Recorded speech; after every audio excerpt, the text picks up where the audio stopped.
Has someone you care about ever said, when are you going to get a real job? Or maybe you've said that to yourself. If you have, today is the day to tune in and find out why entrepreneurship is your real job and what to say to those people.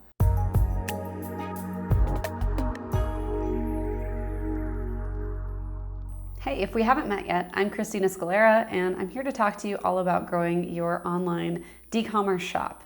Today, though, we have a little bit more of a sensitive topic that hits closer to home for a lot of us. Let's talk about what happens when the people in your life don't support the same decisions that you believe in. When I started my business, nobody in my personal life was very supportive. Not my family, not my boyfriend at the time. It was just like a really difficult environment to start my business in. My family was obviously concerned for my well-being and happiness and healthiness. I was living on less than minimum wage, so that's fair. But they often would ask me, when are you gonna get a real job? When are you gonna give up this work for yourself thing? Like, when are you gonna realize this isn't going to work? And I had a partner who didn't say that necessarily, but it was more subtle. So whenever I tried to do something bigger and more interesting in my business, he would always have some sort of like backhanded compliment, or he would try to drag me down. As I'm actually filming this video right now, my now boyfriend is sleeping. He's in the military, so he's working an overnight shift and sleeping right now. And I film many videos now in my home studio here. And not once has he ever criticized me or eavesdropped and told me I should have filmed something differently or that I shouldn't talk about certain things, which is what my last relationship, what he would have done all the time. He was constantly tearing me down, constantly telling me that, this wasn't going to work, or that I should have talked about something different or talked about something in a different way.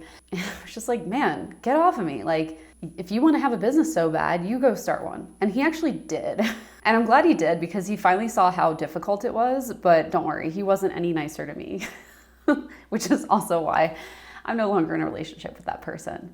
But let's talk about you, because I just wanted to give you some background. This is something that I've had to deal with as far as my parents go, as far as other family members go, and as far as my most close personal relationship with a guy that I dated for 7 years.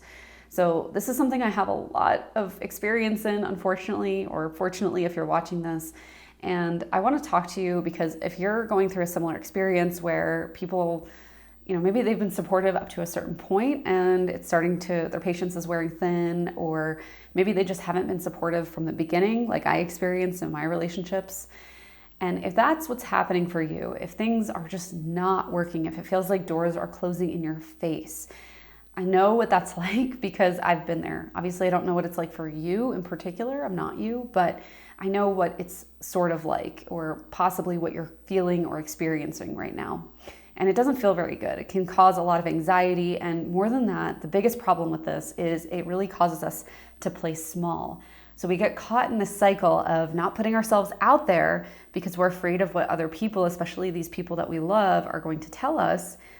And then because we're not putting ourselves out there, we are not getting any kind of results for our business. And so we get stuck in this cycle of playing small. And I don't know what exactly is going to work well for you, but I can talk to you about what worked for me. First and foremost, I had to leave that 7-year relationship. And so I'm not going to tell you to break up with your significant other or the father of your kids or whatever. But if those relationships are taking a toll on you, maybe something I said resonated, or you recognized a certain behavior pattern as I was talking about it in your own life. Maybe it's not someone else in your life. Maybe it's you that's been saying these things to yourself. If that's the case, it's really important to just start to recognize when these things are happening. And if it is possible, if this is a relationship that, even though it's really hard to lose, you could do it, I might start to think about that. When I left my ex, our shop sales grew by 39%. And I kind of had this deep down gut feeling that was gonna happen. But I actually stepped away from my business for the first time in 4 years. I didn't even work for 8 months. And we entered a global pandemic and everything grew by 39%. And I think part of that was the little bits and pieces that I did put into my business were so much more intentional and meaningful. But I also think that there was something about letting go of like that heavy, heavy weight that freed me up for so many more possibilities. And this is going to sound kind of woo, but like, I don't understand like woo or whatever, but like, there's just something about that weight gone that allowed me to have so many more good opportunities and things come into my life, like my now boyfriend, who is happy for me all the time and curious and excited about what I'm doing instead of looking for ways to like undermine me or tell me how dumb something I did was. But remember, I spent the first 4 years of my business building it with these negative influences in my life. So you don't necessarily have to get rid of the negative people in your life. I think it would be healthy, not just for you and your business, but also probably for you personally. For me, a therapist was part of that. So she was able to help me identify the negative patterns and people that I had in my life that I was able to either let go of or learn how to deal with in a different way. So for example, my family really triggers me. I'm not going to just stop talking to them. I'm not going to get rid of them. They're my family. I love them. But at the same time, I also have to find a way to shield myself when they say things like, when are you going to get a real job? And my number one response to that is always to tell them how happy I am. And even when I wasn't making any money, I was $74,000 in credit card debt trying to build my business, I still would try to find the things that were exciting to me or happy or giving me motivation to move forward. And I would make sure to talk about that with them. And it was really, really hard because I could tell they didn't want to hear that. They wanted to hear how terrible it was so that they could be validated and, you know, feel really good about telling me to go get a real job. But instead, I told them about all the things that I was excited about, that was going well, even if it was just something little, you know, oh, I got a new planner today and I filled it out and I'm really excited because it's giving me the idea to have this new product that I'm going to launch and blah, blah, blah, blah, blah, right? So I would have those kinds of conversations with them, even though it felt really uncomfortable for me and a little imposter-ish. Like I was like, oh, they're going to see right through this.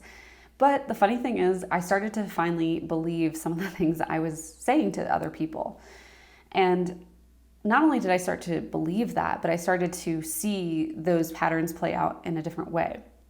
My mindset coach, Kelly Newsom George, she has me doing an app right now. It's called Think Up, and you say affirmations, you record them in your own voice, and then every morning I listen to maybe 5 minutes of my own voice telling me things that I want to believe. And when she first told me about it, I resisted doing it for literally 2 weeks. Like every day she's like, did you do it yet? No. Did you do it yet? No.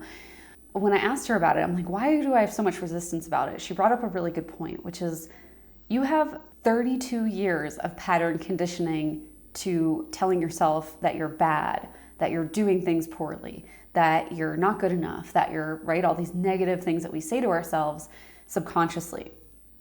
She's like, of course this is going to feel weird. This is a whole new way of thinking. Like you're literally relaying neural pathways in your brain. So I finally started to do it, and it's pretty addictive. I would recommend trying it. But as it relates to your family members and the people in your life, I think it can be really helpful for you to have these safe spaces, whether it's a Think Up app and some affirmations, which I know sounds totally hokey if you've never tried it before, but it really does work.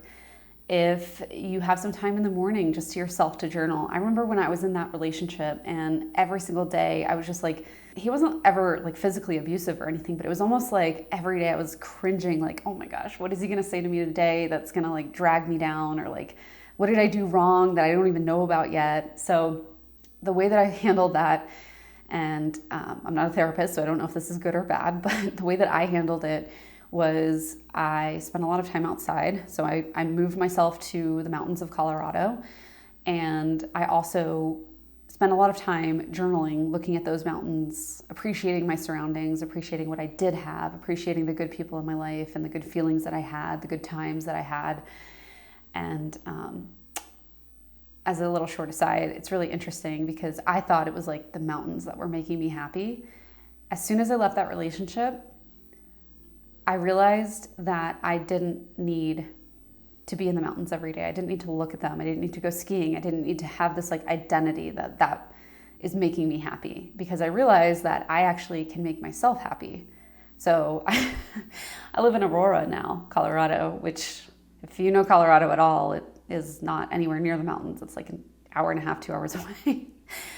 I can maybe see the mountains on a good day, but it was just such a huge shift, and I was so worried about moving here, and it was such a realization to realize that like I was wrapping my identity up in so many external things that I felt were making me happy, but it was actually only when I decided for myself, and it was a decision that I made, that I was going to be happy, and here's the things I was going to do that were going to make me happy and that I would in turn appreciate after the fact, that really helped me to see the way out and to have better conversations, more healthy conversations with people about my business.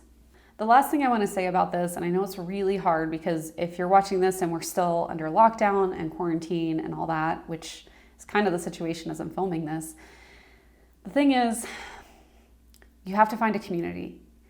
And it doesn't have to be a crazy community. You don't have to go and join like a mastermind. It could literally be a community that you've already paid to be a part of. And I want you to get involved in that. For example, if you've bought a program and there's any kind of like Facebook group component and maybe you've ignored it. I know I did for a lot of the things I bought. I'm like, yeah, that's for other people, but I don't need Facebook. Facebook's annoying. Facebook groups are annoying. But when you start to connect with other people that you wouldn't normally talk to because they're not in your social sphere or they're not anywhere near you geographically, now that we have the ability to connect virtually and people are starting to have better and better virtual events and more connection points in their groups, it's your turn to take advantage of these things in order to help to normalize some of the things that you're feeling, because sometimes that's enough to help you. And you also need to see what is possible. I didn't know it was possible to have $100,000 months in business without a physical product until I met other people who were doing that. So a lot of people use the example of the 4-minute miler. I forget, Rich something, I don't know what his name is. But anyway, no one had beaten a 4-minute mile. Suddenly this guy does, and now there's like, 50 people the next year or something that all ran a 4-minute mile. And people use that as an example a lot, but it's so relevant in so many situations, especially here. So if you never see someone do something, or maybe you see people do it, like I saw a bunch of dudes in bro marketing do it, but I'd never seen a woman do it. And when I saw someone do that, and I knew who she was, and I knew she was a real person, she wasn't just like, someone that got lucky or went on the Oprah show or something. Like when I saw her do that pretty much on her own, it inspired me to do the same thing. And so if you want to be around, if you want to have $1 million business, you can't hang out with people that, obviously you can hang out with them, but I'm going to get flack for that. If you want $1 million business, you can't only hang out around people that are just getting their business started and expect that to move the needle forward for you. You have to hang out around the people that are making 5-figure months, and then around the people that are making 6-figure months, and so on. I know for me, I didn't want to hang out around those people that were doing the things I eventually wanted to do because I didn't feel like I was worthy of hanging out with them. So that's a whole nother issue that we've been talking about all day long in this video. And hopefully some of the exercises I've given you, from the Think Up Affirmations app to journaling in the morning, just having a quiet space that you can control, that's all your own. Hopefully those are enough for you to help you see that you are worthy, and that you feel that from the inside out instead of looking for external validation that you're worthy. Because any kind of external validation, like me coming up to you and being like, wow, that launch was so amazing, or you're just such a pretty YouTuber, or whatever I say, right? Those are things that are coming from outside of you, and they won't last. They'll kind of flutter away at some point and you'll forget about them.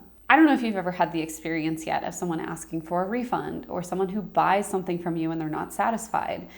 And it can really hurt. So even if you get 100 emails that talk about how awesome you are or how awesome your product is, if you just get that one email that is not very nice or negative, that's the one that you remember, not the 100 good ones.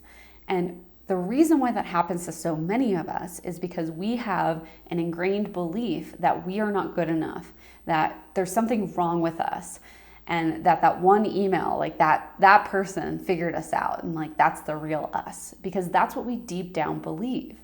And so you're not going to change those internal beliefs, right? Like my mindset coach told me, like, you're not going to rewrite history. You're not going to reprogram your brain overnight, but it can happen over time. And I think this is the benefit of therapy too. Like a lot of people go into therapy and when they don't see results in a month, they're like, I quit. But the problem is therapy or mindset coaching or even joining like a mastermind so that you can up level and be around other people that are doing the things that you want to do. The problem with that sometimes is that it's a lot more of a subtle shift than we're used to. We're used to taking a course about Facebook ads, implementing it, and we either know how to run a Facebook ad or not after that. It's really obvious whether or not we got the return on our investment there. But when we do this kind of deeper work, it can be really interesting and it can feel like nothing's happening at first. And the reason for that is because we're not used to those subtle shifts. We're not used to paying attention to ourselves. We're used to looking at other people for that validation and for the encouragement to keep going and for the motivation. And then when we burn out, or we feel like procrastinating, or we just think we're not gonna be able to do something, like we're not gonna be able to sell the product, or we're not gonna be able to launch the website, it's because we've relied so heavily on these external circumstances, these external people in our life, whether it's a partner or a family member or strangers on the internet, or even that little mean voice on your shoulder that talks shit to you all day. This video isn't going to change your life, but it could start to shift some things in a really subtle way if you implement some of the things that I suggested here. So the first thing you're gonna do is make an inventory of the people that are triggering you in your life. It could be a partner, it could be a friend, it could be a family member, it could be someone that you see on the internet. And I want you to just list off the people that have that negative influence in your life or on your business. This isn't to penalize them or point fingers or anything like that. It's just for you to be aware that you need to create a little bit of a bigger bubble when you're around those people. Next, I want you to stop looking for external validation that you should do something or that something is good enough or that something isn't good. I want you to know from the inside out that the things that you're creating are truly amazing, or at least fulfill the purpose that you set out to. A third thing you can do is talk to the people that you're struggling with in your life and just let them know that this is your real job. This is something that you really enjoy, and this is why you're excited about it, or here's the specific things that you're working towards that you're really happy about. Inviting them in to share in some of that joy can be such a different experience than allowing them to criticize and push you away through showing you all the things that you're doing wrong. By the way, they have no idea what you're doing right or wrong. They're not doing it. How would they know? Finally, there's nothing wrong with some tools to help you go inside yourself. I like the Think Up Affirmations app that my coach Kelly Newsome-George suggested. She also has a great podcast, by the way. We'll link it below. And I also like just having a time to yourself every single morning. Sometimes our world can feel really chaotic and out of control. And if you can control even just a 10-minute period of time in your mornings that you decide that you're going to journal, that you're going to have a cup of coffee, whatever that looks like for you, it can help you to feel a deeper sense of control around your world and around your business, even when things can feel kind of chaotic. Normally on these videos, I talk all about how to sell more in your shop, but this is a topic that hits really close to home because, like I said, I had a partner who was totally unsupportive of me. Long story short, I dumped him. My shop grew by 39%. I think there's a lot of reasons for that, lots of which are included in this video. But if getting rid of the negative people in your life is not an option, I hope some of the alternatives I've presented here are helpful for you. And I would love to hear what you are going to do with the information or the things that you've learned here in this video. And if you want to continue to learn about how to have better products and a shop that sells on autopilot, make sure you're subscribed because that's more typical of our videos. I'll see you next week.